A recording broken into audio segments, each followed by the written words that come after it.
शुक्लाम्बरधरं विष्णुं शशिवर्णं चतुर्भुजं प्रसन्नवदनं ध्यायेत् सर्वविघ्नोपशान्तये अखण्डमण्डलाकारं व्याप्तं येन चराचरं तत्पदं दर्शितं येन तस्मै श्री गुरवे नमः।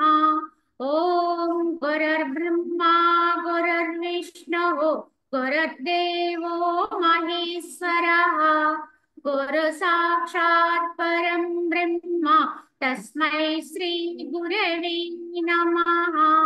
वन्दे परब्रह्म चिदात्मकं सद्वन्दे गुरुं शान्तमुमेशमीशम् वन्दे शिवानन्द गुरुप्रवीरं वन्दे सदा ज्ञानविवन्दनीयान् अनन्त सुखदातारामखण्डानन्द विग्रहं दयालुमति सन्तुष्टं वन्देऽहं मम सद्गुरुं रागादिरोगान् सततानुषक्त न शेषकाया प्रवृता न शेषान् औसुक्यमोहारतिदान् जघाना यः पूर्ववैद्याय नमोऽस्तु तस्मै यः पूर्ववैद्याय नमोऽस्तु तस्मै।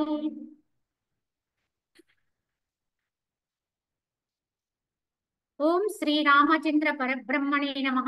శ్రీ వశిష్ఠ గీతలో మనము వైరాగ్య ప్రతిపాదనములో రాగో విషాద వర్ణనం అనేటువంటి ప్రకరణంలో యొక్క వైరాగ్య ప్రతిపాదనం అనే దాంట్లో కాలస్వరూపం గురించి మాట్లాడుకుంటున్నాం. దాని గురించి రాముడు ఈ విధంగా చెబుతూ, ఇంద్రియములే శత్రువులు, సత్య వస్తువైన ఆత్మ మరుగైనది, జనులను దానిని ఎరుగుటలేదు. శత్రు రూపమగు అశుద్ధ మనసు ఆత్మను కొట్టి దుఃఖవంతముగా వనర్చుతున్నది. కావున అశుద్ధ మనసు కలవాడు తనకు తానే శత్రువగునని చెప్పి నేను ఇంతవరకు మనం చెప్పుకున్నాం. కావున ఎవరు ఆత్మ అంటే మనసును జయిస్తే ఆ మనసే వాడికి బంధువు అవుతుంది. ఆ మనసుని కనుక జయించలేకపోతే ఆ మనసే శత్రువు పరిధిగా ఉంటుంది. కనుక ఆ విధముగా మనం తెలుసుకోగలిగి ఉండాలి.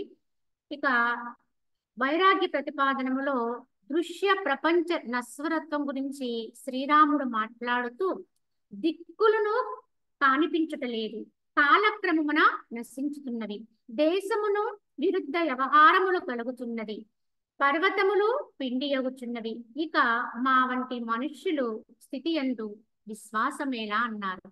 ఎందుకంటే దిక్కులు అని మనం చెప్పుకుంటాం.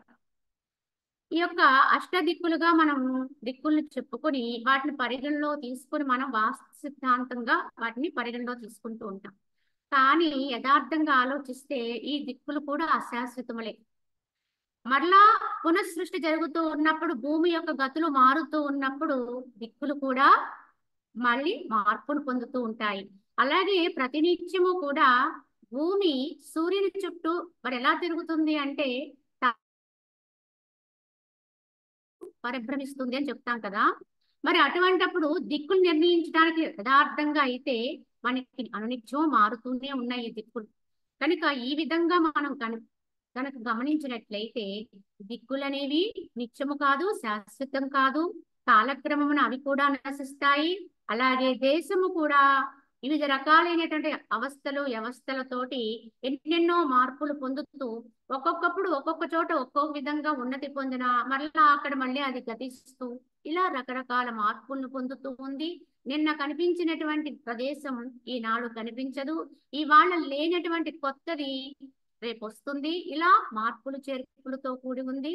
పర్వతములుగా ఉన్నవి కూడా పిండి అయిపోతుంటాయి. కనుక సృష్టిలో ఏది కూడా ఎంత గొప్పదైనప్పటికీ కూడా ఎందుకు ఇలా చెప్తున్నారంటే ఎంతో గొప్ప వాటికి కూడా స్థిరత్వము లేదు అని తెలుసుకోవడం కోసం చెప్తున్నారు. గొప్ప గొప్ప వాటికి కూడా స్థిరత్వం లేనప్పుడు సామాన్యుల యొక్క స్థితి ఏమిటో గమనించుకోమని దీన్ని చెప్పడం జరుగుతుంది. కనుక సామాన్యులైనటువంటి వాళ్ళమైన మనలాంటి వాళ్ళము ఈ అహంకారం అనే దానికి తావు ఎక్కడుందో చూసుకోవాలి. ఎందుకంటే ఇంత మహనీయులు మహాత్ముల యొక్క విధానంలో ఉన్నటువంటి స్థితిగతులకి స్థిరత్వం లేనప్పుడు సామాన్యుల గతి ఏమి అని రాముడు ప్రశ్నిస్తూ, సన్మాత్ర స్వరూపుడగు ఈశ్వరునిచే ఆకాశము కూడా భక్షింపబడుచున్నది. కనుక ఆ యొక్క సన్మాత్ర స్వరూపుడైన భగవంతుని చేత ఆకాశమని ఈ యొక్క చెప్పాలి అంటే శూన్యత్వ స్థితి ఇది కూడా భక్షింపబడుతుంది. అంటే ఈ శూన్యములోనే మళ్ళీ కొత్త కొత్త సృష్టిలు వస్తూ ఉంటాయి, కొత్త కొత్త ఆవిర్భావం అవుతూ ఉంటుంది. ప్రపంచమును కబలించి వేయబడుతున్నది, ఉన్న ప్రపంచం లేకుండా అయిపోతుంది, లేనటువంటి శూన్యములో కొత్త జగత్తులు ఉద్భవిస్తూ ఉంటాయి. భూమి కూడా వికలత్వం ఉన్నది. ఇక మా వంటి వారి స్థితి యందు విశ్వాసమేలా అని ప్రశ్నిస్తూ, సముద్రాలు కూడా వెండిపోతూ ఉంటాయి, పర్వతములు శిథిలమగుచున్నవి, సిద్ధులను నశిస్తున్నారు, ఇంకా మా వంటి వారి స్థితి యందు నమ్మకమేలా. కనుక సముద్రాలు ఎండిపోతున్నాయి, ఇప్పుడు ఎడారులే ఒకప్పుడు సముద్రాలు, కనుక ఇలా మార్పులు చెందుతూనే ఉన్నాయి. నక్షత్రాలు కూడా శిథిలత్వాన్ని పొందుతున్నాయి, సిద్ధులు కూడా నశిస్తున్నారు, మహనీయులు కూడా దేహత్యాగం చేస్తున్నారు. సామాన్యుని గతి ఏమి ఇంకా? రాక్షసులు కూడా హతమార్పబడుచున్నారు, ధ్రువుడు కూడా చలించబడుచున్నాడు, దేవతలు కూడా వధింపబడుచున్నారు. ఇక మా వంటి వారి స్థితి యందు విశ్వాసమేలా. ఎందుకంటే దేవదానవ సంగ్రామం జరుగుతుంది, దేవతలు హతమార్చబడతారు అని చెప్పి ఒక్కొక్కసారి మనకి పురాణాలు చెప్తుంది. కనుక దేవతలకు కూడా మరణం అనేది సంభవిస్తుంది. సామాన్యుడి గతి ఏమి? ఇంద్రుడు కూడా మృత్యుముఖమును పడేయుచున్నాడు అన్నారు. ఎందుకంటే ఇంద్ర పదవులు కూడా మారుతూ ఉన్నాయి, ఎప్పుడు ఒకే ఇంద్రుడు పరిపాలన చేయడండి, ఇంద్రులు కూడా మారుతూ ఉంటారు. కావున యముడు కూడా నియమింపబడుతున్నాడు, వాయువు కూడా ప్రాణహీనుడగుచున్నాడు. వాయువు కూడా ప్రాణము లేని, అంటే ప్రాణానికి ప్రతీక వాయువు, కానీ అటువంటి వాయువే ప్రాణహీనుడైతే ఎలా ఉంటుందో మనం ఊహించలేం. కానీ అది సంభవమేనంట. ఈ విశ్వములో ఏదైనా సరే సంభవమే. ఇక మా వంటి వారి స్థితి యందు విశ్వాసం ఎందుకు? గొప్ప గొప్ప వారికి లేని స్థిరత్వము సామాన్యునికి ఎలా వస్తుంది? చంద్రుడు కూడా శూన్య రూపాన్ని పొందుతున్నాడు అన్నారు. అంటే చంద్రుడు అనేది ఒక ప్రకాశవంతమైన కళలతో కూడినటువంటిది, కానీ ఆ చంద్రుడే శూన్య రూపాన్ని పొందేటువంటి స్థితి ఏర్పడుతుంది. సూర్యుడు కూడా అస్తమిస్తున్నాడు, అంటే ఖండింపబడుచున్నాడు. అంటే ఏదో ఒక రోజు, ఎందుకంటే సూర్యులు కూడా మారుతారటండి, అందరు దేవతలు కూడా మార్పును పొందుతూ ఉంటారు. సృష్టి చేస్తున్న బ్రహ్మదేవుడి ఆయుష్ కూడా 120 సంవత్సరాలని చెప్పుకున్నాం. ఆ బ్రహ్మదేవుళ్ళు కూడా జనన మరణాలు ఉన్నాయని చెప్పుకున్నాం. కనుక ఇవన్నీ కూడా మారుతూనే ఉంటాయి. అగ్ని శమించిపోతున్నది, ఇక మా వంటి వారి స్థితి యందు విశ్వాసం ఎందుకు? బ్రహ్మదేవుని యొక్క సమాప్తి ఉన్నది, బ్రహ్మదేవుడు కూడా సమాప్తి అవుతున్నది. అజుడగు విష్ణువు కూడా పరిసమాప్తిని చెందుతున్నారు. విష్ణువు కూడా ఆదిత్యాన విష్ణువు అన్నారు, అంటే ఈ విష్ణువుల్లో కూడా మార్పుని చెందుతూ ఉంటారు. యుగ యుగానికి, అంటే ఈ యొక్క యుగ ధర్మాలను అనుసరించి కల్ప కాలానంతరము కొత్త కొత్త చరిత్రలు మళ్ళీ పునఃసృష్టి అవుతూ ఉంటాయి. గతములో ఉన్నటువంటి దేవతలు మళ్ళీ పునఃసృష్టి అవుతూ ఉంటారు. కావున ఇలా అందరూ మార్పు చెందుతున్నారు. శివుడు అభావమును పొందుతున్నాడు. ఇక మా వంటి వారి స్థితి యందు నమ్మకం ఏమున్నది? పరమాత్మచే కాలము కూడా సంహరింపబడుచున్నది. కాలం అన్నింటికంటే గొప్పదనుకుంటాం, అది భగవంతుని యొక్క స్వరూపం, కాలచ్చ నారాయణ అంటాం. కానీ ఆ కాలము కూడా ఏదో ఒక రోజున సంహరింపబడుచున్నది, ఆగిపోతుంది. కాలము కూడా నడవకుండా అది ప్రతిష్ఠించబడుతుంది, అది ఎప్పుడో ఒకప్పుడు స్థిరపడిపోతుంది. కనుక ఇది కాలం కూడా ఆగిపోతుంది, నీతి కూడా తొలగింపబడుచున్నది, అనంతమగు ఆకాశము లయింపబడుచున్నది. ఇక మా వంటి జనుల స్థితి యందు నమ్మకం ఏమున్నది అని అడుగుతూ, శివునితో యుద్ధమునర్చుట ద్వారా పొందిన పరాక్రమము కలవాడను అనుచిత ప్రకారముగా శౌర్యవంతుడు వాడు అయినటువంటి మన్మధుడు ప్రపంచమునంతటిని ఆక్రమించి విజృంభించుచున్నాడు. కావున ఈ కాలంలో ఏ కాలం అయినప్పటికీ కూడా ఈ యొక్క మన్మధుని యొక్క ప్రభావం అనేది ప్రపంచంలో చాలా విస్తృతంగా ఉంటుంది.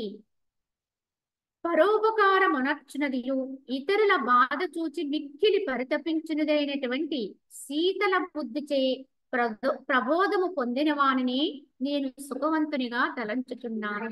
కావున శ్రీరాముడు ఇవన్నీ చెప్పి చివరికి తన తీర్మానాన్ని చెప్తున్నాడు ఇక్కడ. ఎందుకంటే ఈ విధంగా గమనిస్తే ఇక్కడ సుఖంగా ఎవరు బతుకుతున్నారు, సుఖవంతులుగా ఎవరున్నారు అంటే ఎవరైతే జ్ఞానవంతులవుతారో, అంటే పరోపకారం అనర్చేది ఇతరుల బాధ చూసి మిక్కిలి పరితపించేదైనటువంటి శీతలమైనటువంటి శాంతమైనటువంటి బుద్ధి చేతనే ప్రబోధమవుతుందండి ఆత్మజ్ఞానం అంటే. ఇక్కడ గమనించండి, ఇక్కడ ఆత్మజ్ఞానాన్ని అందుకోవాలంటే అందుకు ముందుగానే మనకి అర్హత ఉండాలండి. ఆత్మజ్ఞానం అనేది మన లోపలికి తీసుకోగలగాలి అంటే అప్పటికి ఆ హృదయం అనేది శుద్ధి అయ్యి ఉండాలి, ఆ మనస్సు అనేది శుద్ధి అయి ఉండాలి.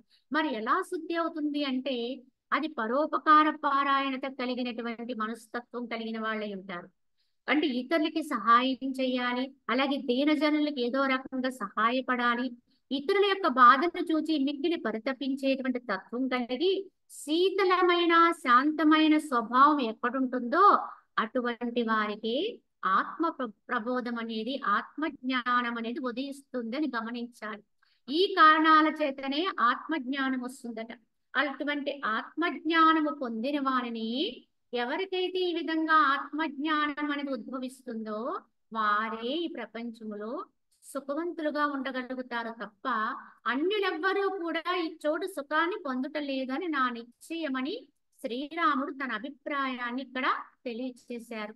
మనుషులందరూ కూడా అజ్ఞానముచే దుష్ట ఆశలనే పాశములందు బంధింపబడి దోషములనే పొదలందు సంచరిస్తూ లేళ్లవలే జన్మమనే అరణ్యమున శిథిలత్వాన్ని పొందుతున్నారు. కావున మనుషులందరి పరిస్థితి ఎలా ఉందంటే అజ్ఞానము చేత దుష్టమైనటువంటి ఆశలనేటువంటి పాశముల చేత బంధింపబడి ఉన్నారు.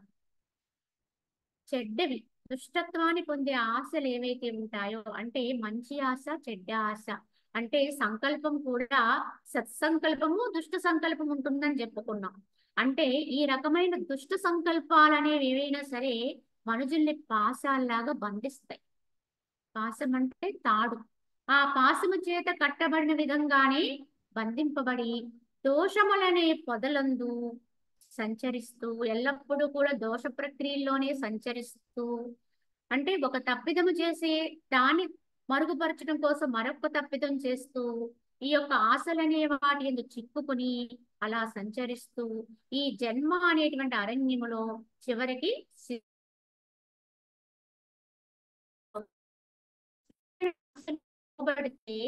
చివరికి వచ్చేది ఏమిటంటే నాశనత్వమే. అంటే వాళ్ళకి దుఃఖమే, శిథిలత్వమే కలుగుతుంది. లోకమున జన్మ పరంపరలందు అనేక దోషములతో కూడినటువంటి కామ్య నిషిద్ధ కర్మల ద్వారా జీవుల యొక్క ఆయుష్ మిక్కులి క్షయించిపోవచ్చున్నది.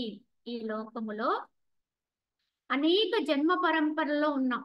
జీవుడు ఒక జన్మ నుంచి మరొక జన్మకి అక్కడ చేస్తున్నటువంటి కర్మని అనుసరించి దాన్ని సంస్కారూపంగా తోడుకొని ఇంకొక జన్మకి మరలుతూ ఉంటాడు. కానీ ఈ జన్మ పరంపరలో ఏమవుతుంది అంటే అనేక దోషములతో కూడినటువంటి వాడే కామ్య కర్మలు చేస్తూ, అంటే కోరికలతో కూడి కర్మాచరణ చేస్తూ ఫలితాన్ని ఆశిస్తూ ఏదో ఆశతోటి కర్మాచరణ చేస్తూ ఆ కర్మ కూడా ఎటువంటి కర్మ చేస్తాడు? నిషిద్ధ కర్మ చేస్తాడు. శాస్త్రం మనకి ఎప్పుడూ కూడా చేయవలసినటువంటి కర్మ చెప్పింది, అలాగే చెయ్యకూడనటువంటి కర్మాచరణ గురించి చెప్పింది. చెయ్యాలి అని చెప్పిన దాన్ని చెయ్యాలి, ఆచరించాలి. చెయ్యకూడదు అనే దాన్ని చెయ్యకూడదు. కనుక ఈ యొక్క మానవుడు ఈ ఆశలకు లోబడి ఎట్టి కర్మ చేస్తాడు? అలాగ మనకి పెద్దల ద్వారా శాస్త్రాల ద్వారా ఏదైతే చెయ్యకూడదని నిషిద్ధం చేశారో అట్టి కర్మాచరణ చేస్తాడు, పాపకర్మ చేస్తూ ఉంటాడు. ఆ విధముగా జీవుల యొక్క ఆయుష్ అంతా కూడా నిరంతరం కూడా క్షయించిపోతూ ఉంది, నెమ్మదిగా తరిగిపోతూ ఉంటది. జీవనం మాత్రం ఇలాగే జరుగుతూ ఉంటుంది. ఈ జన్మ అయిపోతుంది, మళ్ళీ ఇంకో జన్మ అంటాం. ఆ జన్మకి వెళ్ళేటప్పటికి ఇప్పుడున్నటువంటి జన్మలో ఉన్న అవకాశాలు కూడా అప్పుడు రావండి. ఎందుకు రావు అంటే, ఈ జన్మకు వచ్చినప్పుడు మనం దీన్ని ఉద్ధరించుకోగలిగితే, ఇప్పటికంటే ఉన్నతమైనటువంటి కర్మాచరణ మనం చెయ్యగలిగితే, తద్వారా మనకు ఉత్తమ జన్మ వస్తుంది అని పెద్దల వాచకం.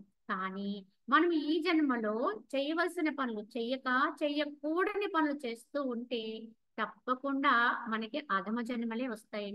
అప్పుడు మళ్ళీ మనకి ఎప్పటికి అవకాశం లభిస్తుందో కూడా మనకి తెలియదు. మళ్ళీ ఎప్పటికి మానవ జన్మకు వస్తామో, ఎప్పటికి మళ్ళీ మనకి అవకాశాలు వస్తాయో కూడా తెలియదు. కావున వచ్చిన అవకాశాన్ని ఎవ్వరూ కూడా జారవిడుచుకోకూడదు, సద్వినియోగపరుచుకోవాలి.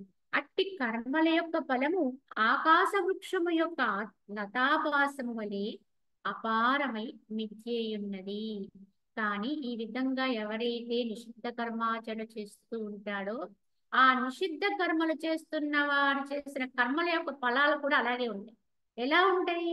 ఆకాశ వృక్షము యొక్క లతాపాసము వలె అపారమై మిథ్యై ఉంటుంది. ఆకాశంలో మనకి ఏవేవో దృశ్యాలు కనిపిస్తున్నట్టు అనిపిస్తాయి, కానీ అవి సత్యం కాదండి, మిథ్య. అలా ఉంటుంది ఫలితాలు కూడా.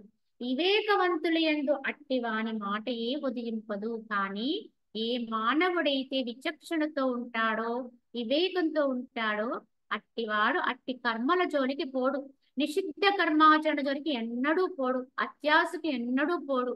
వాడే ఎప్పటికైనా ప్రజ్ఞావంతుడు కాగలుగుతాడు. నేడు మహా ఉత్సవము, ఇది మనోహరమైన నూతన ఋతువు యొక్క ఆరంభము. నేడు ఆ దేశమునకు యాత్రకు పోవలేను, వారు మా బంధువులు. ఆహా, ఇది ఎట్టి సుఖము, ఇది మహాభాగ్యము.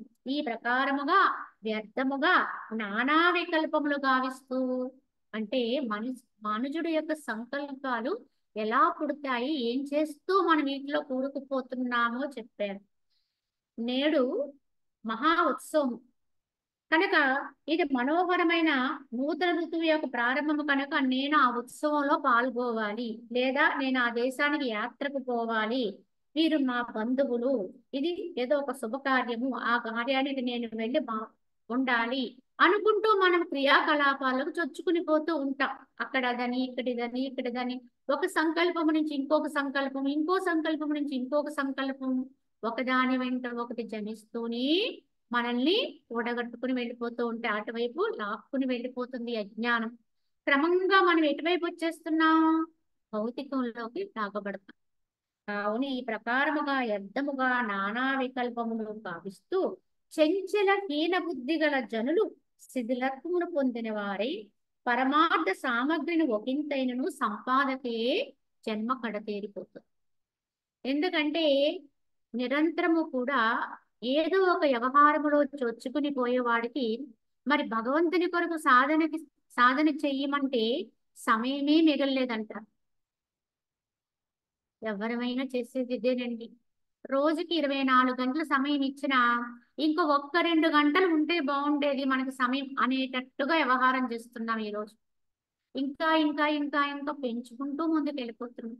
ఒకదాని నుంచి ఇంకొకటి, ఇంకొక దాని నుంచి ఒక్కొక్కటి కల్పన చేస్తున్నాం. ఇదంతా ఎవరి యొక్క ప్రభావం? మానసిక ప్రభావం. మనసులో వచ్చేటువంటి సంకల్ప వికల్పాలు అవన్నీ కూడా పుడుతూ మనల్ని ఒకదాని నుంచి ఒకటి అలాగ రమింపచేస్తూ ఉంటాయి. ఇలాగ మనం వెళుతూ వ్యవహారంలో మునిగిపోయిన వాడికి భగవంతుని యొక్క చింత చేయటానికి కానీ, భగవత్ సాధన చేయటానికి కానీ, తన్ను తాను తెలుసుకునే ప్రయత్నం చేయటానికి కానీ వాళ్ళది సమయం కూడా మిగలకుండా అయిపోతుంది, ఆయుష తరిగిపోతుంది. మనకి ఏదో ఒక రోజున తెలియవచ్చి తెలుసుకుందాం అనేటప్పటికీ మన చేతులు మనకి అదుపు తప్పేసిన పరిస్థితి, అనారోగ్యాల కారణంగానో లేదా రకరకాల విధానాల్లో ఏమీ చేయలేని అవస్థలకి వెళ్ళిపోతాం. కనుక ఎప్పుడో ఏదో చేద్దామని వాయిదా వేసే పద్ధతిని మనం పక్కన పెట్టి, ఎప్పుడు మనకి సమర్థత ఉన్నప్పుడే, అన్ని సౌకర్యాలు మన చుట్టూ ఉన్నప్పుడే మనము దైవ చింతనకి మనం నియమించుకోవాలి. మనకు అవకాశం ఇచ్చాడని తెలుసుకోవాలి.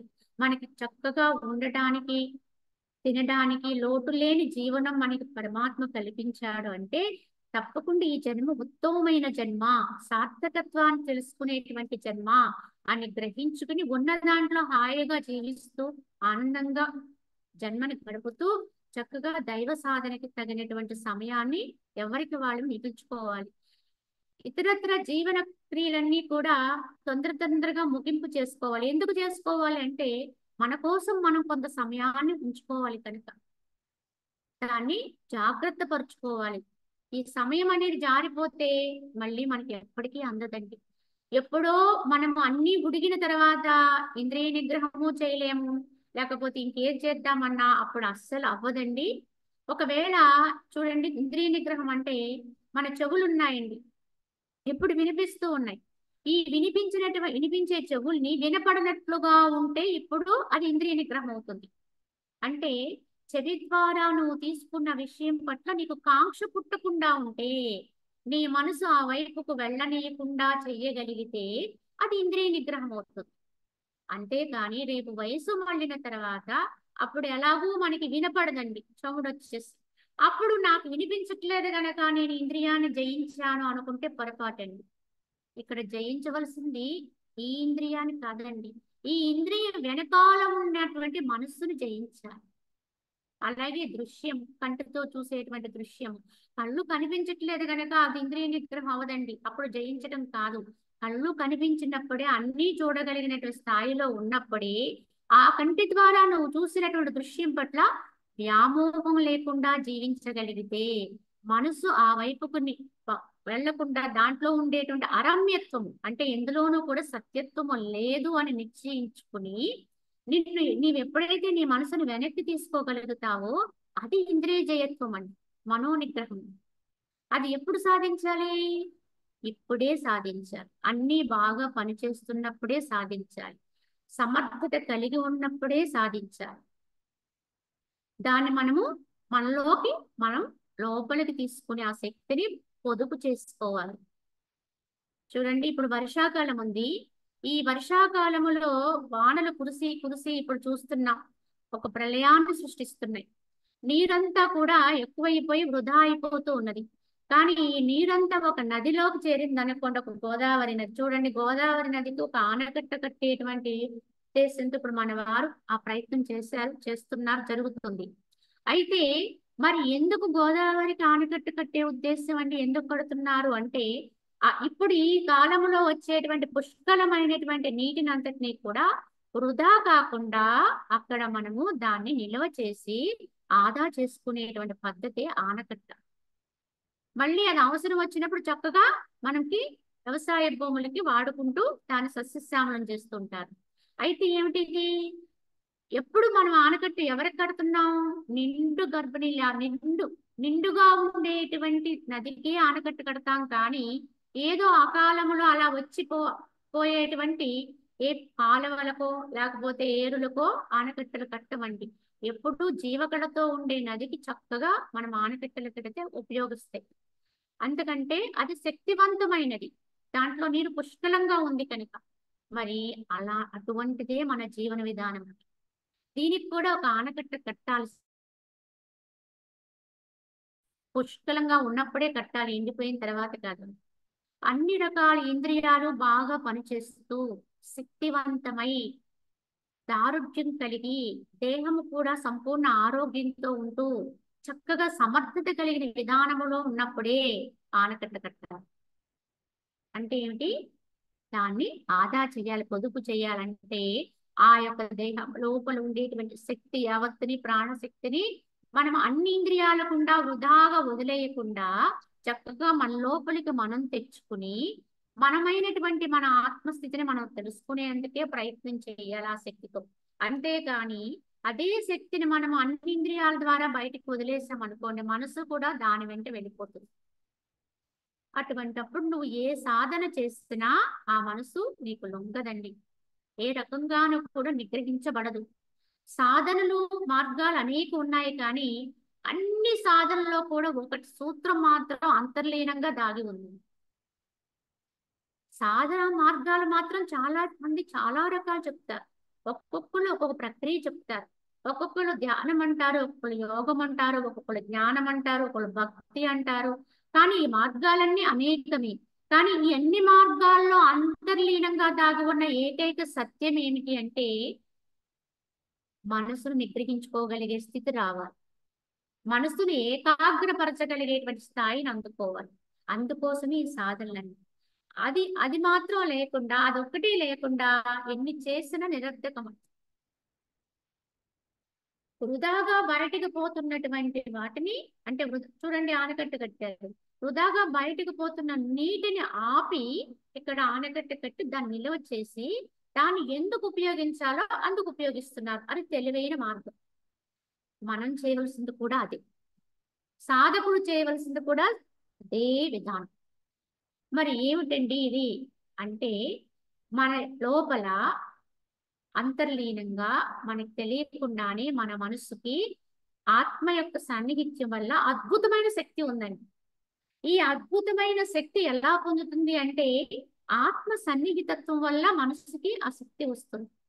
కానీ ఆ మనసు యొక్క శక్తిని మనము ఇంద్రియాల ద్వారా దృశ్యాన్ని చూడడానికి, వినడానికి, రుచులు చూడడానికి, ఆరగించటానికి, స్పర్శానుగ్రహం స్పర్శను అనుభవించడానికి రకరకాలుగా దాన్ని వెచ్చించి ఖర్చు పెట్టేసుకున్నామండి ఆ శక్తిని. అప్పుడు ఏమవుతుంది? అది మొత్తం ఖర్చు అయిపోయి శక్తి నిర్వీర్యం అయిపోతుంది. అప్పుడు మనము ఏమీ చేయలేని అసమర్థత వస్తుంది. చివరికి మనము దుర్బలత్వంతో కూడినటువంటి సామాన్య స్థితిలో మరణాన్ని పొందాలి. కానీ ఏ సాధకుడైతే ఉత్తముడై చక్కగా ఈ శక్తిని గ్రహించుకుని ఈ ఇంద్రియాల అన్నిటి ద్వారా కూడా వెళుతున్న ఆ శక్తిని మరల్చుకుని తన అంతర్ముఖం చేసి బయటికి వెళ్లకుండా ఎలా నిగ్రహిస్తాడండి అంటే ఇవేవో ఆపుకోవడం వల్ల నిగ్రహించుకోవడం కాదండి. వినొద్దు, విన్న విషయాల పట్ల నీకు ఆసక్తి వద్దు అన్నారని చెప్పి మనం చెవుల్ని మూసుకుంటే ఉపయోగం లేదు. మనం మూయవలసింది చెవుల్ని కాదు, మనస్సుని మూసుకోవాలి. చక్కగా మనసుకి జ్ఞానం కల్పించాలి, విచక్షణ రావాలి మనసుకి. వచ్చి ఏది విన్నా దాని పట్ల ఉండేటువంటి సత్యత్వం తెలియాలి. అది ఎంతవరకు శాశ్వతము, అది ఎంతవరకు నిత్యము, దాని వైపు నేను ఎందుకు పోవాలి అని విచక్షణ దానికి ఉంటే అది ఎన్ని విన్నా వైపుకు వెళ్ళదు, ఎన్ని చూసినా ఆ దృశ్యాల వైపు పాల్పడదు, ఎందులోని కూడా అది రమించదు. అప్పుడు తనలో తానే ఉంటుంది. ఆ శక్తి ఏకాగ్రమవుతుంది. ఏకాగ్రమై దాని శక్తి పెరిగిపోతుంది, ఉన్నతమవుతుంది. చూడండి, అనేకానికి పనిచేస్తే ఏదైనా తగ్గిపోతుంది. ఒక శక్తిని ఖండాలుగా విభజించి పంచిపెట్టేశారు అనుకోండి. మన దగ్గర కొంత సొమ్ము ఉందండి, దాన్ని మీరు విభజించి అందరికి పంచితే చివరికి ఏం మిగులుతుందండి మన దగ్గర? ఏమి మిగలదు. కానీ దాన్ని మనం ఎప్పుడైతే దాన్ని పొదుపు చేసి ఆదా చేసి ఒక ముఖ్య కార్యక్రమానికి ఉపయోగించాం అనుకోండి, సార్థకత్వం పొందుతుంది. అలాగే మన లోపలున్న మన అంతర్శక్తి, మన మానసిక శక్తిని అలా నియంత్రించుకుని అంతర్ముఖం చేసుకుని దాన్ని ఒక భగవంతుని కొరకు, ఆత్మ కొరకు, నన్ను నేను తెలుసుకునే ప్రక్రియలో దాన్ని ఉపయోగిస్తే, ఏకాగ్రపరిస్తే తద్వారా మనకి ఆత్మ సాక్షాత్కారం. ఇదండి సాధకుడికి ఎందుకు మరి ప్రయత్నం చేసినా ఫలం రావట్లేదు అంటే ఈ విషయంలోనే మనం తప్పుదారి పడుతున్నాం. అన్నీ చేస్తాం కానీ అస్సలు వదిలేస్తాం. ఎవరెవరు ఏమేమి చెప్పారో అన్ని అనుష్ఠానంలో పెడతాం కానీ ఈ మనస్సుని మాత్రము నిగ్రహించుకునే స్థితిలో నుంచి మనము సరిగ్గా దాన్ని నియంత్రణ చేయలేకపోతుంది. ఇది ఒక్కటి సాధిస్తే మీరు ఏది చేసినా ముక్తేనండి. ఈ ఏకాగ్రత స్థితి అనే ఒక ఏకైక మార్గాన్ని, అంటే మీరు ఎక్కడున్నా ఎలా ఉన్నా ఏం చేసినా మీ యొక్క మానసిక స్థితి మీ యొక్క ఆత్మశక్తి వైపు నడుస్తూ ఉంటే, అక్కడే స్థిరపడుతూ ఉంటే, అది మీరు ఏ విధానంలో పాల్గొన్నా అది మిమ్మల్ని మోక్షానికి దారితీస్తుంది. అప్పుడు పుణ్యక్షేత్రాలకే వెళ్ళండి, తీర్థయాత్రలే చేయండి, లేదా ఆలయాలకే పోండి, లేదా ఇంట్లో కూర్చుని అందంగా ధ్యానమే చేసుకోండి. ఎలా చేసుకున్నా ఈ ఏకాగ్రత ఉంటేనే అది మనకి సిద్ధిస్తుంది. ఆ ఏకాగ్రత లేకుండా ఎన్ని చేసినా అది వ్యర్థమే అవుతుందండి. శ్రీరాముడు కూడా ఇక్కడ అదే చెప్తున్నాడు. కార్యకలాపాలు అనేకం బయట నుంచి వచ్చేస్తుంటాయి. అక్కడికి వెళదాం, ఇక్కడికి వెళదాం, దాంతో ఉందాం, ఇచ్చేద్దాం అని చెప్పి పరుగులు పెడుతూ ఉంటాం. అప్పుడేమవుతుంది? మన యొక్క శక్తి అంతా కూడా నిర్వీర్యమైపోతుంది. పరమార్థ సామగ్రి ఒకంత నువ్వు సంపాదింపకయే జన్మ కడతేరిపోతుంది. కావున తండ్రి మునీంద్ర ఇంకనూ వినుడు. చూడడానికి రమణీయమును వాస్తవముగా అరమణీయము అయినటువంటి జగస్వరూపమున చిత్తమునకు విశ్రాంతి కలగజేయునదగు పదార్థ సమూహం ఏదియును నా మనమ్మును స్ఫురించుటది. చూడడం కంటికి మాత్రం ఇంపుగా ఉందండి, కానీ వాస్తవంగా అది దాంట్లో ఏ రమణీయత్వము లేదు, అరమణీయత్వంలో ఉంది. మేడిపండు అండి, మేడిపండు చూడడానికే బాగుంటుంది, లోపల మాత్రం అది ఉపయోగపడేది కాదు. అటువంటిదే ఈ జగస్వరూపం కూడా. కావున ఇందులో విశ్రాంతిని పొందటానికి నాకు ఎక్కడ ఏది కనిపించట్లేదు తండ్రి. ఈ జగత్తులో దేన్ని పట్టుకొని ఇది శాశ్వతమని నమ్మి దాని యందు ఉందామన్నా ఏది స్థిరమైనది కనిపించటం లేదు. ఈ విధంగా కల్పనా మాత్రములైన క్రీడలతో కూడిన బాల్యమంతా గడిచిపోతుంది, యవ్వనము గడిచిపోతుంది, అలాగే వార్ధక్యం వచ్చేస్తుంది. ఏమీ కూడా సాధించలేని వారి పరమ పురుషార్థ సాధనా విహీనులై వ్యర్థముగా ఆయుష్నంతటినీ కూడా ఆయువును గడుపుట వలన జనులు కేవలము సంతాపమునే పొందుతున్నారు. ముసలితనమును మంచు పడగా సడలిపోయిన శరీరం అనే పద్మమును దూరముగా విడిచి ప్రాణమనే తుమ్మిద క్షణకాలములో ఎగిరిపోతుంది. అప్పటి సంసారం అనే సరోవరము శూన్యమగును అన్నారు.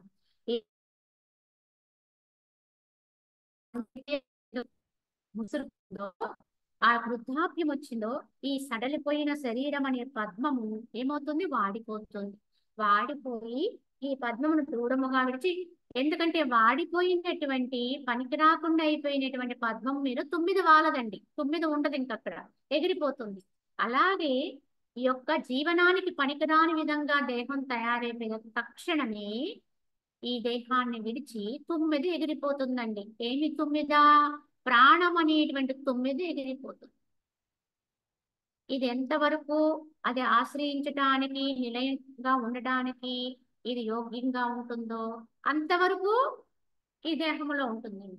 కానీ ఇది ఎప్పుడైతే వాడిపోయిందో, ఇది ఎప్పుడైతే చలించిపోయిందో అప్పుడు దీంట్లో నుంచి ఆ ప్రాణం అనే తొమ్మిద, అదే ఆయుష్ అండి, తొమ్మిది క్షణకాలంలో ఎగిరిపోవును. అప్పటి వరకు ఉన్న ఈ సంసారం అంతా కూడా, అంటే ఎప్పటి వరకు ఎన్నెన్నో బంధాలు బాధ్యతల్లో మునిగిన వాడు తక్షణం ఏమవుతుంది, అవన్నీ కూడా ఎక్కడవక్కడ విచ్ఛిన్నమైపోతుంది.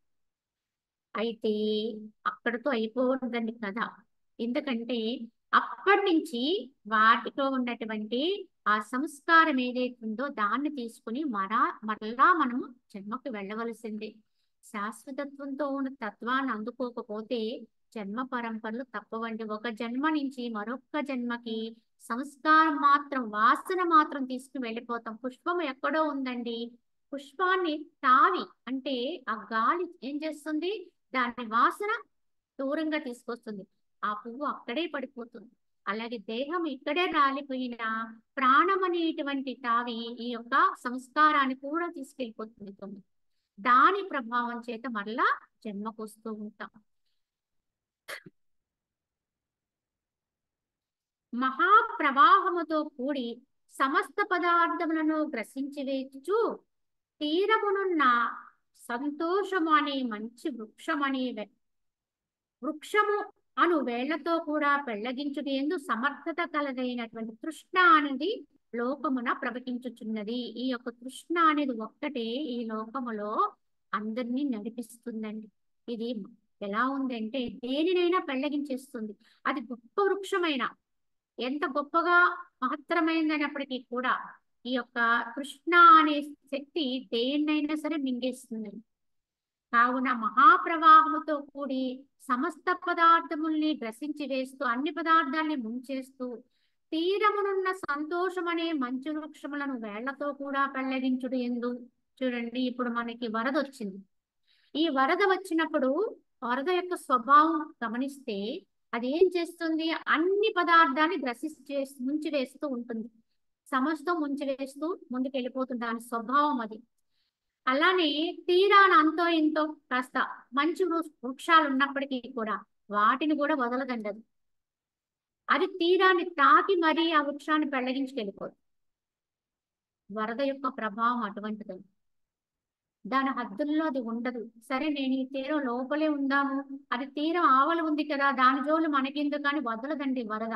వరద వేస్తే దాని ఉచ్చ నీచములు తెలియదు, ఏదైనా సరే పెళ్లగించుకుని వెళ్ళిపోతుంది. ఈ తృష్ణ అనేటువంటి వరద కూడా అదే విధంగా మనలో ఇంకెక్కడైనా కొద్ది కొద్దిగా మంచి లక్షణాలు ఉంటే, తృప్తి అనే లక్షణం ఉంటే, సంతోషం అనే లక్షణం ఉంటే దాన్ని కూడా వదలదండి ఈ వరద. ఈ యొక్క కృష్ణ అనే వరద ఆ యొక్క మంచిగా ఉండేటువంటి ఆ లక్షణాలను కూడా వదలకుండా ఆ తృప్తిని సంతోషాన్ని కూడా అని అనేది అన్నిటినీ ధ్వంసం చేసేది ఈ అత్యాస అనేది గమనించుకుని ఎంతవరకు మనకు అవసరమో అంతవరకు మాత్రమే కామలను తీర్చుకుంటూ, ఎందుకంటే నీకు ధర్మయుక్తమైనటువంటి కోరిక కలిగి ఉండొచ్చు అన్నాడు భగవంతుడు. ఎంతవరకు అంటే నీకు అవసరార్థం, అంతవరకు మాత్రం దాని కొరకు ప్రయత్నం చేయాలి. దాన్ని సంపాదించు, దాన్ని అనుభవించు, కానీ అంతవరకు మాత్రమే, అది అవసరం మాత్రమే తీర్చుకోవడానికి. ఆకలి, నిద్ర, మైథునము ఇవన్నీ కూడా మనిషిగా కాదు కదా, ప్రాణికి అవసరం. కొన్ని కొన్ని అవసరాలు ఉన్నాయి, అవసరాలు తీర్చుకో, కానీ అది ధర్మయుక్తంగా ఉండాలి, ధర్మబద్ధంగా ఉండాలి.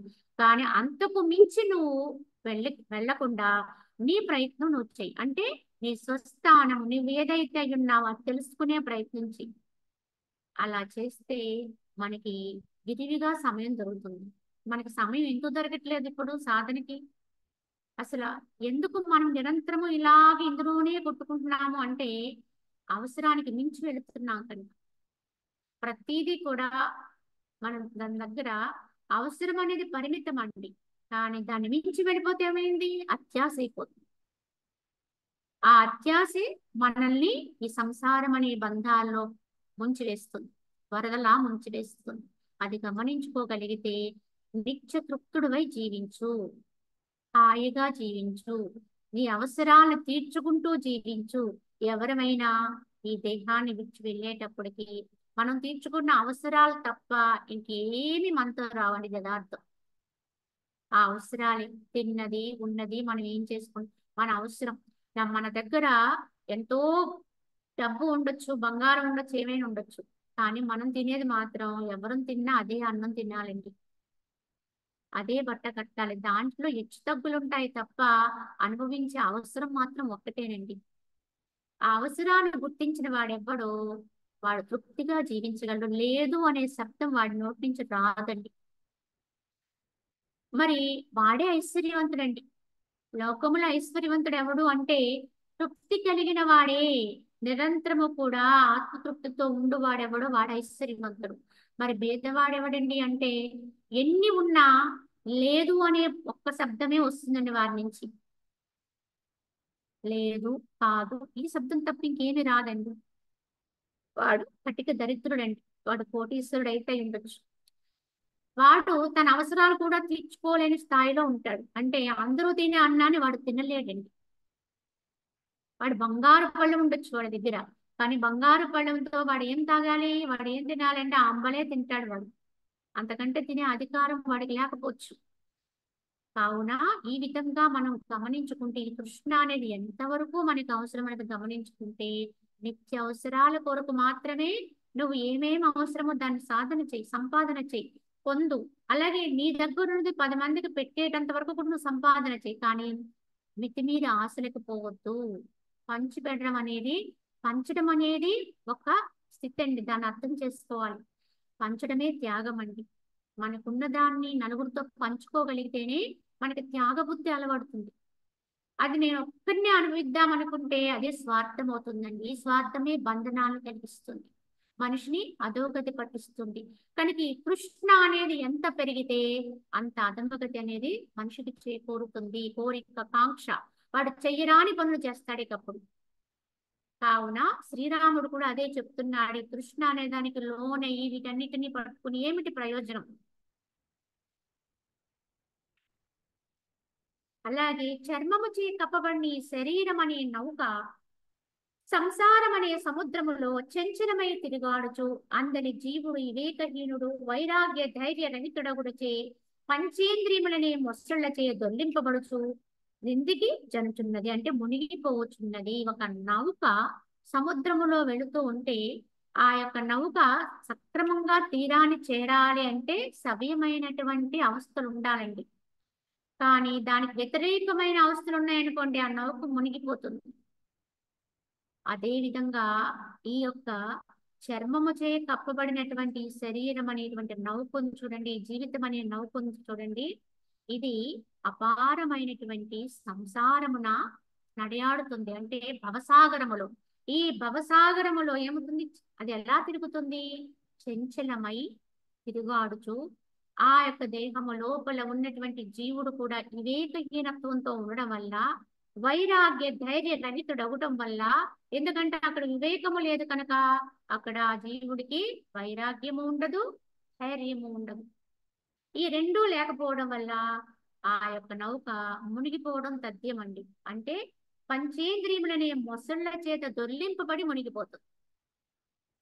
మొసళ్ళు వచ్చేసి ఆ నౌకని ఎలా అయితే అన్ని వైపుల నుంచి కనుక విజృంభిస్తే, దాడి చేస్తే ఆ నౌక అతలాకుతలమైపోయినట్లుగా ఈ యొక్క దేహం అనేటువంటి నౌక, ఇందులో దీన్ని నడిపేటువంటి జీవుడు వివేక శూన్యుడే ఉండడం వల్ల అనేకమైనటువంటి వాటికి ప్రోద్బలంగా, అంటే అనేక విషయాలు లోలత్వంతో ఉండడం వల్ల వాడికి వైరాగ్యము లేదు, ధైర్యము ఉండదు కనుక ఈ యొక్క విషయాలకి లోబడిపోవడం వల్ల ఈ పంచేంద్రియములనే మొసళ్ళ చేత కబళింపబడి దొర్లింపబడి చివరికి ఆ యొక్క సముద్రములో ఆ నౌక మునిగిపోయినట్లుగా ఈ భవసాగరములో ఈ జీవుడు ఈ దేహంతో మునిగిపోతాడు, అధోగతి పాలవుతాడు అని అర్థం.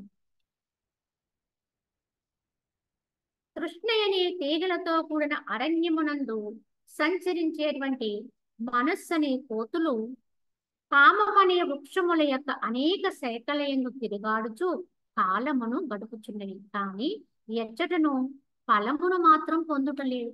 కోతులతో పోల్చారండి ఇక్కడ. ఈ తృష్ణతో ఉంటే ఆ మనసు కోతి వంటిదే అవుతుంది కనుక ఈ తృష్ణ ఎలా ఉంటుందంటే, తృష్ణ అనే తీగులతో కూడిన అరణ్యములో సంచరించేటువంటి మనస్సు అనేటువంటి ఈ కోతులు ఎల్లప్పుడూ కూడా కోరికలను తీర్చుకోవడం అనేదే పనిగా పెట్టుకుని ఒక శాఖ నుంచి ఇంకొక శాఖకి పరుగులెడుతూ ఉంటాం. అంటే ఈ మనస్సు కోరే కోరికలను తీర్చడం కోసమే కాలమంతా గడిచిపోతుంది. అనేకమైన వృక్షాల్లో ఎలా అయితే ఆ కోతులు ఎగిరి ఆ వృక్షం ఈ వృక్షం తిరుగుతున్నదో, ఈ మనసు కూడా ఆ విషయం మీద నుంచి ఈ విషయం మీదకి, ఈ విషయంలో నుంచి ఆ విషయం మీదకి అలాగా తిరుగాడుతూ ఉంటాయి. కానీ వారికి ఎక్కడా కూడా యథార్థమైన ఫలం మాత్రం దొరకదండి. ఆ కోతులకు ఎలా అయితే వాటికి అవసరమైనటువంటి ఉత్తమమైన ఫలం మాత్రం, పండును మాత్రం పట్టుకోలేవు, అలాగే ఈ దేహంలో ఉండే జీవుడు కూడా ఉత్తమ ఫలమైనటువంటి ఆత్మజ్ఞానం మాత్రం రాదండి ఇలా చేస్తున్నంత వరకు. ఈ విధంగానే జీవిస్తున్నంత వరకు ఆత్మస్థితిని అందుకోలేము, తెలుసుకోలేము అని చెబుతూ, అనేక గజ అశ్వ సమూహములనే తరంగములతో కూడిన యుద్ధమనే సముద్రము దాటువారు నా దృష్టి యందు సూరులు కాదు అన్నాడు శ్రీరాముడు. సూరులు అంటే ఎవరు అంటే పరాక్రమవంతులు అని చెప్తామట. ఎవరండి ఈ పరాక్రమవంతులు అంటే, అనేకమైన ఏనుగులు అశ్వాలతో కూడి అనేకమైనటువంటి రథాలతోటి అక్షౌహిణీల సైన్యంతో యుద్ధము చేసి వాళ్ళతో పరాక్రమంగా పోరాడి జయించిన వాడు కూడా సూర్యుడు కాదు నా దృష్టిలో. మరి ఎవరు సూర్యుడు అంటే, ఈ మనస్సు అనే తరంగములతో కూడిన ఈ దేహేంద్రియములను సమగ్రముగా దాటువారే, అనగా మనస్సును జయించి వాసనారహితులైన వారే యథార్థమైన సూర్యులని నా భావము. కావున మనసుని దాటడం అనేది అంత ప్రధానమైనది, అంత కష్టమైనది కూడా అని దీని అర్థం. ఎందుకంటే యుద్ధములో జయత్వాన్ని పొందడం అంటే సామాన్యమైన విషయం కాదండి. కానీ ఆ భౌతిక యుద్ధములో గెలిచిన వాడి కంటే కూడా తన అంతరంగాన్ని, తన మనస్సుని గెలిచిన వాడే గొప్ప పరాక్రమవంతుడు అని చెప్పి శ్రీరాముడు తన విజయాన్ని తెలియజేస్తూ, కీర్తి చేత జగత్తును, ప్రతాపముచే దిగస్తములను, ధనాదులచే యాచకుల గృహములను, వినయ ఉదారత్వాది సత్వగుణములచే లక్ష్మి యొక్క శోభను ఎవరు పరిపూర్ణమనుస్తారో అట్టి అఖండ ధైర్యశాలురగు మహాత్ములు ప్రపంచములో దుర్లభంగా ఉంటారన్నారు. తక్కువగా ఉంటారండి ఇటువంటి వ్యక్తులు. ఎవరంటే అంటే కీర్తి చేత జగత్తుని పరిపూర్ణం చేయగలిగేవారు, ప్రతాపము చేత నాలుగు దిక్కుల్ని జయించగలిగేవారు, ధనాదులచే యాచకుల గృహములను ఎవరైతే అంటే యాచకులు అర్థించిన దాన్ని సక్రమంగా వారికి అవసరార్థం వాళ్ళ ఏమేమి కావాలో అందించగలిగేవారు, వినయ ఉదారత్వాది సత్వగుణములచే ఉండి లక్ష్మి యొక్క శోభను ఎవరైతే పరిపూర్ణం చేస్తారో అంటే అటువంటి వారి దగ్గర ఉన్న లక్ష్మి చక్కగా సద్వినియోగపడుతుంది, శోభిస్తుంది, పరిపూర్ణం చేస్తారో అట్టి అఖండ ధైర్యశాలురగు మహాత్ములు ప్రపంచములో చాలా తక్కువగా ఉంటారు. ఇటువంటి లక్షణాలు కలిగిన వాళ్ళు, ఈ విధమైన ఉదార స్వభావం కలిగిన వారు, అడిగిన వారికి ఎవరికి ఏది అవసరమో దాన్ని తమ దగ్గర ఉంటే దాన్ని సమర్పణ చేయగలిగిన వారు, అలాగే కీర్తి కలిగినటువంటి వారు, వినయము ఉదారత్వం అనేటువంటి గుణాలతో శోభిల్లేవారు, ఇటువంటి లక్షణాలన్నీ కలిగిన వారు చాలా తక్కువ శాతం మనకి ప్రపంచ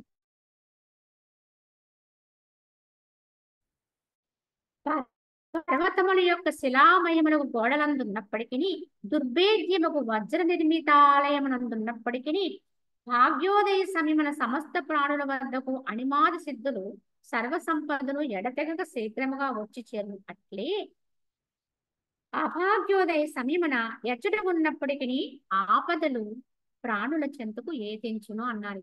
రాముడి యొక్క నిర్ణయం అండి ఇది. ఏమి చెప్తున్నాడు అంటే మనం ఎక్కడ ఉన్నామని కాదండి, పర్వతాల యొక్క ఎక్కడో మారుమూల ప్రాంతాల్లో ఉన్నా, ఇంకా ఎవరికి కూడా కానరానటువంటి ప్రదేశాల్లో ఉన్నప్పటికీ కూడా మనకి ఏవైనా సిద్ధులు రాగలించి ఉంటే అంటే మనకు దక్కవలసినవి తప్పనిసరిగా మన దగ్గరికి వచ్చి చేరుతాయి.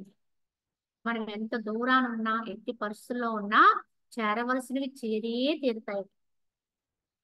అలాగే అభాగ్యోదయ సమయమున అంటే అవి చేరవలసిన విధానం లేదనుకోండి, మనం ఎంత ప్రయత్నించినా ఎచ్చడున్నప్పటికీ కూడా అవి మనకి చేరో సరిగా వాటి స్థానే ఆపదలు వచ్చి చేరుకుంటూ ఉంటాయి. కావున రావలసినది ఎలానూ ఎంత దూరానున్నా అది వస్తూనే ఉంటుంది. కావున పుత్రులు, భార్యలు, ధనము ఇవన్నీ బుద్ధి చేత అమృత తుల్యముగా కల్పింపబడుతూ ఉంటాయి. ఇవన్నీ కూడా నా వారు, నేను, నా సంపదలు, నా యొక్క వస్తువులు అనుకుంటూ మనం వీటిని ప్రాణప్రాయంగా చూసుకుంటూ ఉంటాం, అమృతుల్యముగా భావిస్తూ ఉంటాం. ఎచ్చట అతి రమణీయముగు విషయభోగములు కూడా విషమూర్చ వలె మహా దుఃఖప్రదమై ఉండును. అట్టి అంత్యకాలమున ఈ పుత్రాదులేవియు జీవునికి ఉపకారమును కలగజేయలేవు అన్నారు. ఎక్కడైతే అతి రమణీయమైన విషయభోగములు కూడా విషమూర్చ వలె ఉంటాయంట. అప్పుడు అంత్యకాలం వచ్చిందండి. అంత్యకాలం అనేటువంటి ఒక స్థితి ఏర్పడినప్పుడు ఆ జీవుడికి దేహం వియోగ సమయంలో కొన్ని బాధలు మనం చేసుకున్న కర్మానుసారము ఏవేవో సంప్రాప్తమవుతూ ఉంటాయి. వాటికి లోబడి ఇంకా ఎప్పుడు మరణం అనేది సంభవిస్తుందా అన్నట్టుగా ఎదురు చూస్తూ ఉన్న వాడి చెంతకి వాడు ఎంతో ఇష్టపడిన పదార్థం కానీ ఎంతో ఇష్టపడుతున్నటువంటి విషయాన్ని కానీ తీసుకెళ్ళి ఇచ్చినా వాడు దాన్ని స్వీకరణ చేయడండి. ఎందుకంటే మీ ఆ సమయంలో గడపడం ఏంటండి, ఇది గమనించండి. మీరు ఎంతో ఇష్టపడి అంత సవ్యంగా ఉన్నప్పుడు మనం ఎన్నెన్నో అనుభవిస్తూ భోగాలలో ఉంటూ భాగ్యాల్లో మునుగుతూ లేదా దృశ్యాన్ని వీక్షిస్తూ టీవీలు చూస్తూ రకరకాల కాలక్షేపం చేసినటువంటి వాళ్ళ దగ్గరికి సరే వాళ్ళు రకరకాల బాధలకు లోనవుతున్నారు, కాసేపు ఈ టీవీ చూడండి అని మీరు ఒక ఛానల్ పెట్టి వాళ్ళకి ఇష్టమైనది పెట్టి చూపించండి, చూడరండి. ఎందుకు చూడలేకపోతారంటే ఆ సమయం అటువంటిదండి. అవన్నీ కూడా అప్పటి వరకు రమణీయంగా తోసినవన్నీ కూడా అరమణీయత్వాన్ని పొందుతాయి. వారు పడ్డేటువంటి ఆ బాధల వల్ల, ఆ నడక యాత్రల వల్ల అవన్నీ కూడా అప్పుడు తుచ్చంగా తెలిసిపోతాయి. ఆ సమయంలో నాకు ఉపయోగపడేది ఏమిటా అని అన్ని దిక్కులా వెతికి చూస్తాం, ఏమీ కనపడదు. అప్పటి వరకు మనం అనుభవించినవి కానీ ఇంక ఇతరత్ర ఏమైతే ఉన్నాయి అన్ని మన చుట్టూనే ఉన్నాయి. కానీ ఆ సమయంలో ఆ జీవుడు పొందే అవస్థ నుంచి తప్పించగలిగేవారు ఎవ్వరుంటారండి. అక్కడ ఏ వస్తువు ఉండదు, ఏ విషయం ఉండదు, ఏ వ్యక్తి ఏమి చేయడు. పుత్రుడు ఏమి చేయలేడు, భార్య ఏమి చేయలేదు, ఎవ్వరు ఏమీ చేయలేరండి. తనకు తానే ఉద్ధరించుకోవాలి. కానీ అది వాడికి తెలియదండి, గమనించుకోలేదు. అది జీవితాంతము దాన్ని పక్కన పడేశాడు. దాని విషయం అన్న అసలు శ్రద్ధ వహించలేదు. ఇవాళ భగవంతుడా అందామన్నా వాడికి నోరు పెగలదు. ఈ విధంగా జీవుడు అయోమయమైపోతాడండి. అప్పుడు ఏమీ కూడా వాడిని ఉద్ధరించలేదు. అవసాన కాలమున విషాదకరమ అవస్థను పొంది విషన్న చిత్తుడై తాను వనర్చిన పాపపు పనులు తలుచుకునుచు ముదుసరి తన చిత్తమున దహింపబడుతూ ఉంటాడు. ఈ అవసాన కాలములో ఏమి చేయటానికి తెలియక విషాదమైన అవస్థని పొందుతూ విషణ్ణమైనటువంటి దిగుడుతో కూడిన చిత్తము కలవాడి తాను నచ్చినటువంటి కర్మలని తలుచుకుంటూ పాపపు పనులని కూడా తలుచుకుంటూ తన చిత్తమున దహింపబడుతూ ఉంటాడు. అది ఒక బాధని కలిగజేస్తూ ఉంటుంది, చాలా విషాదాన్ని కలిగజేస్తూ ఉంటుంది. ఆరంభమున విషయ భోగ తృష్ణా ప్రాబల్యముచే కామ అర్థ ప్రాప్తి ఎంతను ధర్మ ప్రాప్తి ఎందు విఘ్నభూతములైన లౌకిక క్రియలందును దినమును గడిపివేసిన మనుజునకు తదుపరి అవసాన కాలమున నెమ్మలి ఈకవలే చంచలమైన చిత్తము ఇక ఏ ఉపాయము చేత విశ్రాంతి పొందగలదు. అన్నీ బాగుండనప్పుడు, ప్రారంభ సమయంలో చక్కటి ఆరోగ్యవంతుడై ఉన్నప్పుడు తన సమయాన్నంతటినీ కూడా ఈ విషయభోగ తృష్ణ ప్రాబల్యము చేతనే కాలాన్ని గడిపేశాడు. కామ అర్థములను ప్రాప్తించుకోవడంలోనే జీవితాన్నంతటినీ వినియోగించాడు. కోరికలు తీర్చుకోవడం, ధనాన్ని సంపాదించడం, అంతే తప్ప ధర్మ ప్రాప్తి యందు ఏమాత్రము శ్రద్ధ వహించలేదు. ధర్మ ప్రాప్తి ఎందు విఘ్నభూతములైన లౌకిక క్రియలందే దినాలంతటినీ కూడా గడిపేశాడు. ధర్మము నుంచి పక్కకు తీసుకొచ్చే క్రియల్లోనే వాడు చాలా ఇష్టంతో ఆ క్రియాచరణలో పాల్గొన్నాడు. మరి ఇప్పుడు అవసాన కాలం వచ్చిందండి.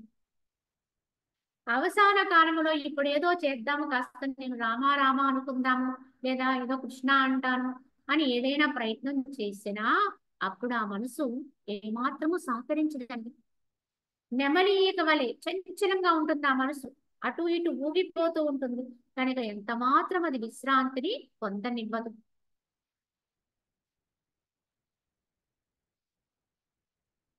ఆకులు చిగిర్చి ఎండి పడిపోయినట్లుగా వివేక రహితులగినటువంటి వారు జన్మించి శీఘ్రముగా మరణిస్తారు. అంటే ఆ ఆకుకి జన్మకి ఏమి తేడా లేదండి. ఒక చెట్టుకున్న ఆకు పుట్టింది, కొంతకాలం అలా ఉంది, తర్వాత అది రాలిపోయిందండి. ఇంకా కొంత ఉపయోగం ఉందండి. అది చక్కగా మనకి వాతావరణానికి ఉత్తమంగా అది ఆక్సిజన్ అందిస్తుంది. ఆకైతే మనిషి అయితే అలా కూడా చేయలేకపోవచ్చు, దుష్టమైనటువంటి చర్యలతో గడిపిన వాడు. కనుక ఆ ఆకు రాలిపోవడం ఎంత సహజమో అంత సహజంగా పుట్టడం, పెరగడం, రాలిపోవడం అయిపోతుంది. పగలంతయు ఇటునటు చాలా దూరం విహరించి రాత్రి గృహమునందు ప్రవేశింప వివేకవంతుల సాంగత్యము ఉత్తమ కర్మలు ఏమీయూ లేక పగలంతయు గడిచిపోతుంది. ఆ రాత్రి కాలమున ముక్కునుకు తప్ప మరి ఎవరికి నిద్ర పడుతుంది అంటే, ఏ రోజున మనం సత్సాంగత్యం చేయలేదో, ఏ రోజున మనం భగవత్ సాన్నిధ్యాన్ని కోరే సాధన చేయలేదో ఆ రోజు వ్యర్థమని తలంచాలండి. యథార్థం ఆ రోజు మనకి ఏమాత్రము కూడా ఆ రోజు మనకి పని జరగలేదు, వ్యర్థ చర్యలతో గడిపామన్నమాట. ఏ రోజైతే మనకి సత్సాంగత్యం చేసే భాగ్యం లభించలేదు అంటే, అయ్యో ఈ రోజు నేను అన్నము తినలేదే అని ఎలా అయితే మనం అనుకోవాలో భావన చేస్తామో, ఆహారం దొరకకపోతే అయ్యో నేను ఇవాళ నా ఆకలి తెచ్చుకోలేదే అని ఎలా అయితే అనుకుంటామో, అంతకంటే కూడా భగవత్ సంబంధమైనటువంటి అన్నము దొరకకపోతే అంతకంటే బాధపడాలండి మనిషి. ఉత్తముడైతే యథార్థంగా ఈ రకమైన స్థితిలోనే ఉంటాడు. అయ్యో ఈ రోజు సాధన చేయలేకపోయాను, ఈ రోజు నేను భగవంతుని తలుచుకోలేకపోయాను, లేకపోతే నేను ఆత్మస్థితిలో ఉండే ప్రయత్నం చేయలేకపోయాను, సాధనకు ఉపక్రమించలేకపోయానంటే ఈ రోజుకి నాకు గిట్టుబాటు కాలేదు, ఈ రోజు నా పని జరగలేదు అనాలి. అనకుండా వాడు మళ్ళీ రాత్రి తన్ని పెట్టుకుని నిద్రపోతున్నాడంటే వాడు ఒక మూర్ఖుడే. ఆ రకమైన తపనున్న వాడికి భగవత్ సాహిత్యం అని భగవంతుని స్థితి అనుభూతికి వస్తుంది. అంతే తప్ప ఏదో యాదాలాపంగా ఎప్పుడు దొరికితే అప్పుడు చూద్దామలే చేద్దామలే అన్న వాడికి ఎప్పుడు ఆత్మ పట్టుబడదని, ఎన్నటికీ జరగదు. నిరంతర తపన ఉండాలి, అనునిరతం ఉండాలి. మనం ప్రతినిత్యము నిత్యకృత్యాలుగా చేసుకునేటువంటి క్రియలు ఎంత అవసరమో అంతకంటే అవసరం అండి. అంతే తప్ప సమయం దొరికితేనే చేద్దామంటే అది మన వల్ల జరిగే పని కాదు. శత్రువులందరినీ దూరముగా తరిమివేయ, నలువైపుల నుండి లక్ష్మి వచ్చి చేరా, ఆయా విశేష సుఖములను అనుభవింపదడంగా ఇంతలో ఏడంబిలో మృత్యు వచ్చి సిద్ధముగా ఉండుచున్నది. కనుక మనం అనుకుంటాం, నేను చాలా జయించాం, నా శత్రువులందరినీ కూడా వాళ్ళందరినీ కూడా ఎదిరించి నేను గొప్పవాడిని అయ్యాను, వాళ్ళకంటే గొప్పవాడిగా నిలిచాను. లక్ష్మి ఇప్పుడు నా ఇంటి తలుపు కొట్టింది అంటే తప్పనిసరి అన్ని వైపులా ధనం ఉండొచ్చు, అన్ని అనుభవిద్దాం అనుకునేటప్పటికి వీడికి సమయం అయిపోతుంది. సమయం అయిపోయి మృత్యు వచ్చి తలుపు కొడుతుంది. అప్పుడు నాకు ఇన్ని సంపాదన, ఇంత కష్టపడి ఇన్ని సంపాదించి ఇన్ని చేశాను ఇప్పటి వరకు, కనుక నేను ఇంకా కొంతకాలం ఇక్కడ ఉండి వస్తాను అంటే ఆ మృత్యువు అంగీకరించదు. సమయం అయిపోయిన తక్షణమే ఖాళీ చేయక తప్పదు. ఏదియో కారణముచే వృద్ధిని పొందినవి నిత్యములను క్షణభంగరములగు ఈ దృశ్య పదార్థములు ప్రపంచమున జనులను అనేక విధములుగా భ్రమింపచేయుచున్నవి. కానీ ఆశ్చర్యము, వారు తమ సమీపమున కేటించిన మృత్యువును ఎంత మాత్రము తెలుసుకోవడం లేదు. చెంతనే ఉంటుందండి, ఎప్పుడు కూడానే ఉంటుంది, దాపులోనే ఉంది, అయినా దాన్ని గమనించకుండా ఎక్కడెక్కడో ప్రణాళికలు వేస్తూ ఉంటాడు మానవుడు. ఇంకా ఏదో చెయ్యాలి, అది చెయ్యాలి, ఇది చెయ్యాలని ప్రణాళికలు వేస్తూ ఉంటాడు, కానీ వెనకనే ఉన్నటువంటి దాన్ని గమనించడు, గుర్తించడు.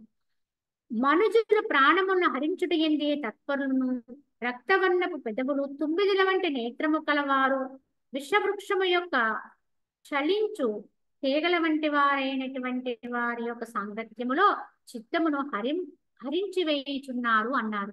అంటే దుష్ట సాంగత్యం అండి. ఈ దుష్టుల చేత సాంగత్యం చేస్తే చివరికి వచ్చేది ఏమిటి అంటే వినాశనమే తప్ప. అందుకే మనం చేసేటువంటి సాంగత్యము ఎవరితో చేస్తున్నామో, ఎటువంటి వారి వద్ద ఉంటే మనం ఉత్తమమైన స్థితిలోకి వెళ్ళగలుగుతున్నామో గమనించుకుని వారి సాంగత్యంలోకి వెళ్ళాలండి, కోరి చెయ్యాలండి అటువంటి మహనీయుల యొక్క సాంగత్యాన్ని. ఈ మనుష్య లోకము నుండి లేక స్వర్గ నరకాది లోకము నుండి మరల మనవిచ్చుటకు వచ్చి కలుసుకుందాం అని వ్యర్థముగా నిశ్చయము చే పొందబడిన స్వరూపము గల మనుషుల యొక్క ఈ భార్యామిత్ర వ్యవహారములనే మాయ దేవోత్సవ యాత్రాదులందరి కలయిక వంటిదే అవుతుంది. అంటే భార్య, పుత్రులు, బంధువులు, అలాగే మనం అనుభవిస్తున్న విషయాలు ఇవన్నీ కూడా ఎలా ఉంటాయంటే, ఇప్పుడు మనము జన్మ జన్మల బంధం అండి, మనం ఎప్పటికీ విడిపోమంటని చెప్తూ ఉంటారు లోకంలో కొంతమంది. అనేక జన్మలు కూడా మనం మళ్ళీ కలిసే ఉంటాం, కనుక మన బంధం ఇలాగే ఉండాలంటూ చాలా పెద్ద పెద్ద మాటలు మాట్లాడుతూ ఉంటారు.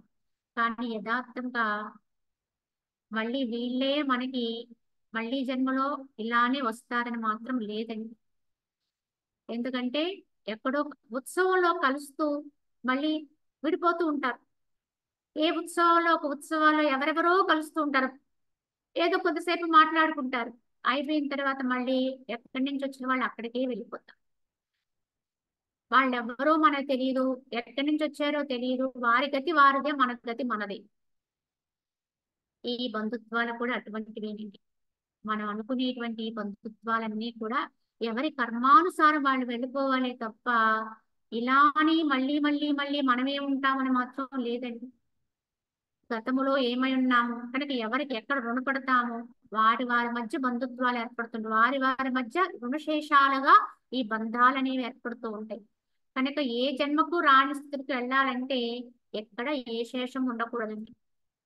కర్మశేషం అనేది మిగలకుండా ఎవడైతే దాన్ని సర్వకర్మ ఫలత్యాగ అని పరమాత్మ చెప్పారు శ్రీకృష్ణ భగవాన్. సర్వకర్మల యొక్క ఫలితాన్ని త్యాగం చేయగలిగే స్థాయిలోకి వెళితేనే అప్పుడు కర్మశేషము లయిస్తుంది. అప్పటి వరకు జన్మ పరంపరలు తక్కువండి. కనుక మరలా మనం ఇలానే ఉంటామనేది మాత్రము ఎన్నడూ అది సత్యమైనది కాదు. అది అంత అపోహతో కూడిన భావన. మానవ జన్మకు వస్తామో రామో కూడా తెలియదు. మనం చేస్తున్నటువంటి ఈ యొక్క క్రియలను అనుసరించి మన మానసిక స్థితిని అనుసరించే జన్మలు ఉంటాయి. కానీ ఉత్తమ సాధకుడు చేయవలసింది జన్మ కోసం కాదండి ప్రయత్నం, జన్మ రాహిత్యం కోసం చెయ్యాలి.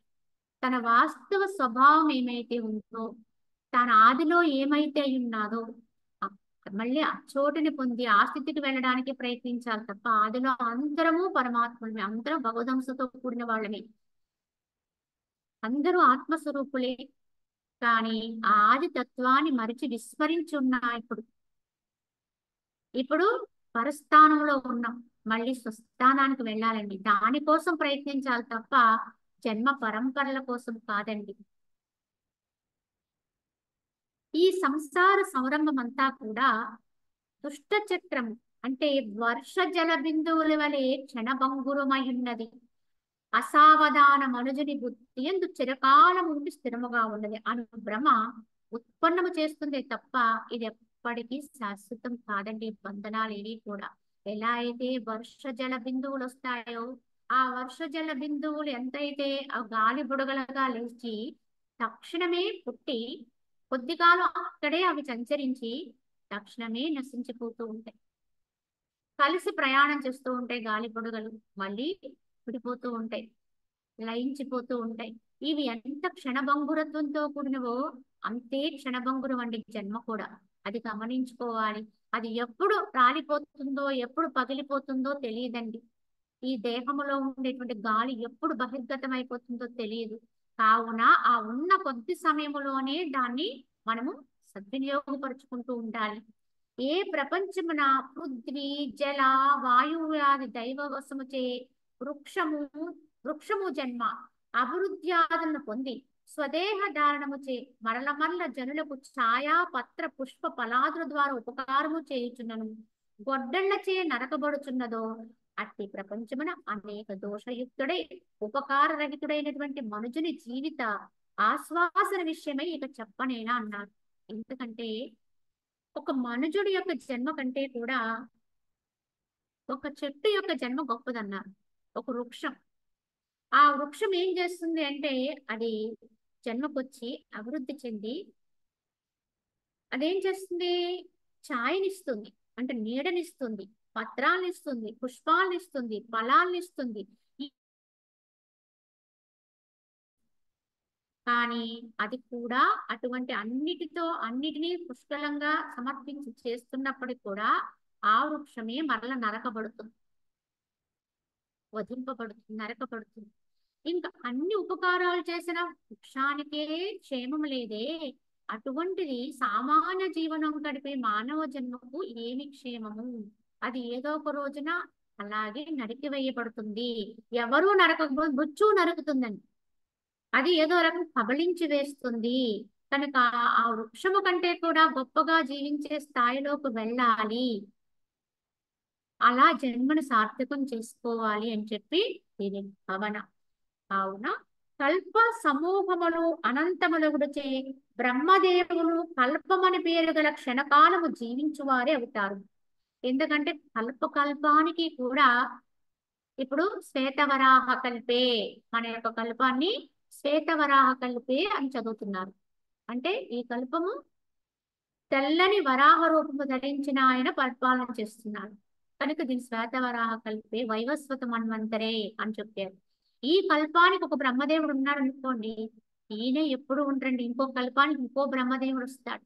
అంటే ఒక కల్పకాలం మాత్రమే బ్రహ్మదేవుడి యొక్క ఆయుష్. అలాగే విష్ణు రుద్రాదులు సృష్టి ఎందు బ్రహ్మదేవుని ఆయుష్ క్షణకాలమే. కావున అనయన రూపమగు అవయవ రూపమగు ఈ కాల సమూహమున లఘుత్వ దీర్ఘత్వ బుద్ధి అసత్యమయున్నది. కావున ఈ యొక్క అల్పమైనటువంటి అంటే ఈ కాల సమూహములో లఘుత్వం అంటే చిన్నదని పెద్దదని ఏమి వ్యత్యాసం లేదు. ఏ దేనికైనా సరే ఒకప్పుడు ఉండదు, వస్తుంది, కొంతకాలం కనిపిస్తుంది, మాయమైపోతుంది. ఇదేనండి ఈ జగత్తులో ఏదైనా, ఏ ఒక్క రూపానికైనా, ఏ ఒక్క తత్వానికైనా ఈ మూడు అవస్థలు ఉంటాయి.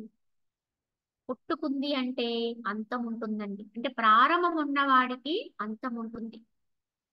వాడు మధ్యలో కొంతకాలం కనపడతాడు కానీ అంతమైన తర్వాత కనపడు. కానీ అనాది ఆది అంతములు లేని వాడెవడో వాడే సత్యం అండి. ఆ తత్వమే సత్యం అండి. ఆద్యంత రహితాయ అంటారు భగవంతుడి నామాన్ని పలుకుతూ.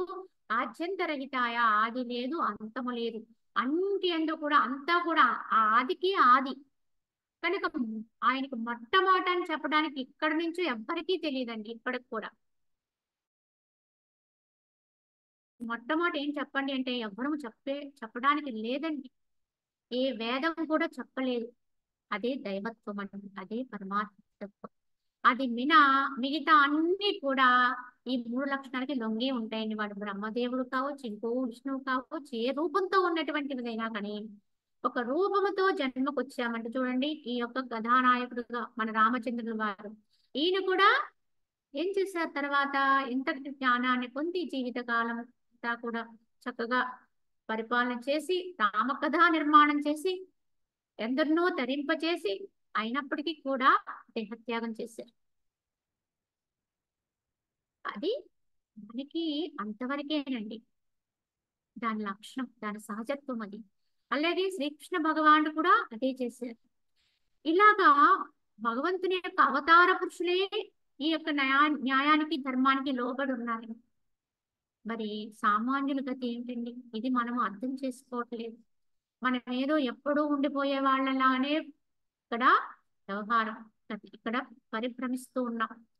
ఎవ్వరికీ ఇది సాధ్యం కాదండి. కానీ సాధ్యం అవుతుందండి. ఎప్పుడు సాధ్యం అవుతుంది? నువ్వు ఈ దేహమాత్రుడుగా ఉన్నంత వరకు సాధ్యం కాదు. నువ్వు ఎంతవరకైతే నేను ఫలానా దేహదారుణ్ణి ఫలానా వ్యక్తినై ఉన్నాను, నాకు సంబంధించిన వ్యవస్థ ఇది, నాకు ఫలానా ఊరు పేరు అని ఒక ప్రత్యేకమైన విధానంలో నువ్వు ఎప్పుడైతే ఉంటావో అంతవరకు కూడా ఇది సాధ్యం కాదండి. ఎవ్వరమైనా ఎన్ని జన్మలకు వెళ్ళినా ఎంతవరకు పోయినా. కానీ మరి ఎవరికి సాధ్యమవుతుందండి అంటే ఈ అల్పమైన దేహములో ఉంటూనే ఎవరైతే తమ వాస్తవ తత్వాన్ని గుర్తిస్తారో, తమ సహజత్వాన్ని స్మరణలో ఉంచుకుంటారో, స్ఫురణకు తెచ్చుకుంటారో, ఆ సహజత్వంతో అనుభవంతో ఉంటారో, అదిగానే జీవిస్తారో, అంటే అదే స్ఫురణలో ఉంటూ జీవిస్తారో వారి జీవన్ముక్తులండి. అటువంటి వారు దేహం పోయినా వారు సత్యమేనండి. ఆ ఆత్మ సత్యం. ఎందుకంటే వాళ్ళు అనంతాత్మలో లయమవుతారు. వాళ్ళే భగవత్ స్వరూపులండి. ఇప్పుడు మనం అనుకునే ఈ అవతారమూర్తులందరి యొక్క స్థితి అదేనండి. కనుక దేహం అనేది ఇక్కడ కాలగతిలో శమించిపోయినా దేహాంతర్గతమైన సత్యం మాత్రం ఇంకా ఉందండి. రాముడు లేడండి, రామతత్వం ఉందండి. కృష్ణుడు లేడు, కృష్ణ తత్వం ఉంది. అలాగే మహానుభావులు ఎవరైనా సరే వారి జన్మని సాలించినప్పటికి కూడా వారి తత్వం మాత్రం పనిచేస్తూనే ఉంది. ఎందుకంటే ఆ తత్వమే పరమాత్మ, ఆ తత్వమే దైవత్వం అండి. అదే అంతటా ఉంది, అదే అన్నిటా ఉంది, అదే నీలో ఉంది, అదే నాలో ఉంది, సర్వము అదే ఉన్నది అని దీన్ని ఎవరైతే ఈ జన్మ ఉండగానే దేహం ఉండగానే తన తత్వాన్ని తాను బహిర్గతం చేసుకుని అనుభవిస్తూ తాదాత్మ్యం చెందుతూ అదిగానే అయిపోతూ ఉంటాడో, దేహం ఉండగానే తాను ఆత్మస్వరూపుడుగా అయిపోతాడో వారు మాత్రం శాశ్వతంగా చిరంజీవులండి. ఎప్పటికీ కూడా సత్యత్వంతోనే ఉంటారు. ఇప్పటికైనా ఎవ్వరమైనా ఎన్ని జన్మల తర్వాతైనా ఈ స్థితికి వెళ్ళవలసిందే అండి. దీన్ని మోక్షము అన్నారు, లేదా ఆత్మ సాక్షాత్కారం అన్నారు. ఈ స్థాయిని అనుభవించినప్పుడు జన్మ పరంపరలు తప్పవండి. ఇది ఎప్పుడు అనుభవించాలి? ఇప్పుడే. ఈ జన్మ ఉండగానే దేహంతో వర్తిస్తూనే తానుగా విడివడిపోతూ ఉన్న వారెవరకు వారికి అనుభవం అవుతుంది. ఇదే ప్రయత్నంలో ఉండాలండి సాధకుడు. నిరంతరము సాధకుడు ప్రయత్నం చేయవలసిందే ఇది. ఈ యోగ వాసిష్టములో మనకి రాను రాను వశిష్ఠ భగవానుడు చెప్పే ఆంతర్యం కూడా ఇదే. కనుక నిన్న ఆత్మగానే తెలుసుకో, ఆత్మ అంటే ఇట్టిది, ముక్తి అంటే ఇట్టిది అని పదే పదే పదే ఒక సత్యాన్ని పదే పదే పలు ఉపమానాలతో చెప్తారు. మోక్షం అంటే ఏంటో చెప్తారు, సమాధి స్థితి అంటే ఏమిటో చెప్తారు, దేన్ని సమాధి అంటారు, ఎటువంటి అవస్థ. ఒకటి కాదండి, రెండు కాదండి, ఎన్నో ఉపమానాలతో చెప్తారు. అదే దీని ప్రత్యేకత అండి, యోగ వాసిష్టం యొక్క ప్రత్యేకత. అయితే బోధ కూడా వినగ వినగ వినగ వినగా అది మనకి ముక్తి ప్రదాయకం అవుతుందండి. ఎందుకంటే సత్యవంతమైన బోధన పదే పదే పదే శ్రవణం చేస్తూ దాన్ని స్ఫురణలో ఉంచుకుంటే క్రమంగా మన తత్వం అదైపోతుంది. అందుకే ఇటువంటి తత్వం ఏదైతే దాన్ని బోధగా విన్నా సరే వాళ్ళు కూడా ధరిస్తారనే చెప్పారు. క్రమంగా మనసు మార్పుని చెందిపోతుంది. క్రమంగా మన భావంలో మార్పు వస్తుందండి. ఇప్పటి వరకు తెలియక తుచ్చమైనటువంటి ఈ దేహమే పరిమితంగా ఉన్నామండి. ఇదే నేను అనుకునేటువంటి అపోహలో జీవిస్తున్నాం. కానీ ఇప్పుడు మనకి పదే పదే ఈ సత్యాన్ని ఇలా లేవనెత్తి చెప్తూ ఉంటే మనం కూడా చేయవలసింది ఏంటంటే నిరంతర ప్రయత్నం. రోజులో కొంత భాగమైన నేను ఆత్మలో ఉంటాను, ఆత్మగా ఉంటాను, దేహభావాన్ని విడిచి దేహతత్వాన్ని విడిచి దేహతత్వాన్ని విడటం అంటే ఏమిటి? మనసు బయటకు వస్తే దేహతత్వం వచ్చేస్తుందండి. కనుక మనసుని బయటకు రాకుండా మనం మనంగా ఉండాలంటే ఏం చేయాలి? మనసు ఏ ఆలోచన లేకుండా ఉండాలి, ఏ భావన లేకుండా ఉండాలి. అప్పుడు మనం అనుకునే నేను అనుకునే ఈ దేహమే మనకు ఒక బొమ్మలా కనపడుతుంది. అప్పుడు మనం చేయవలసిందల్లా ఈ బొమ్మ ఏం చేస్తుందో గమనిస్తూ ఉంటే చాలు. అంటే దాన్ని అదే వర్తమానం అండి. ఈ బొమ్మ పని చేస్తుంది అంటే కీ ఇచ్చిన బొమ్మ ఎలా తిరుగుతుందో అలా తిరుగుతూ ఉంటది ఈ బొమ్మ. దాన్ని నువ్వు చూస్తూ ఉండాలి అంటే నువ్వు వేరుగా ఉంటావు. ఇప్పుడు మనం ఒక బొమ్మని చూడాలి అంటే మనం బొమ్మ అయిపోయాం అనుకోండి, మనం బొమ్మని చూడలేం. బొమ్మను చూచేవాడిగా ఉండాలంటే బొమ్మ వేరవ్వాలి, నేను వేరవ్వాలి. నాకంటే అన్యమైన దాన్ని నేను వేరుగా చూడగలుగుతాను. అలాగే ఈ బొమ్మ నేనైన ఆత్మ కంటే వేరుగా ఉన్నప్పుడే నేను దీన్ని వేరుగా చూడగలుగుతా. ఇది చేసేటువంటి క్రియ ఇది ఒక బొమ్మలా ఆడుతుంది, ఇది ఏం చేస్తుంది, ఇది వర్తమానాల అంతవరకు, అంతకు మించిపోయేది లేదు. కనుక ఈ విధంగా మనస్సుని అదుపులో ఉంచుకుని మనసుని ఆత్మయందు స్థిరత్వం చేయగలిగితే ఈ బొమ్మను బొమ్మగా వదిలేస్తే వాడు ఆత్మస్వరూపుడు అవుతాడు. ఈ అనుభవాన్ని ఎంతో కొంత ప్రయత్నంతో సాధించాలి ఎవరికి వాళ్ళని. రోజు మనము పందు వేసుకుని మరీ సాధించాలి.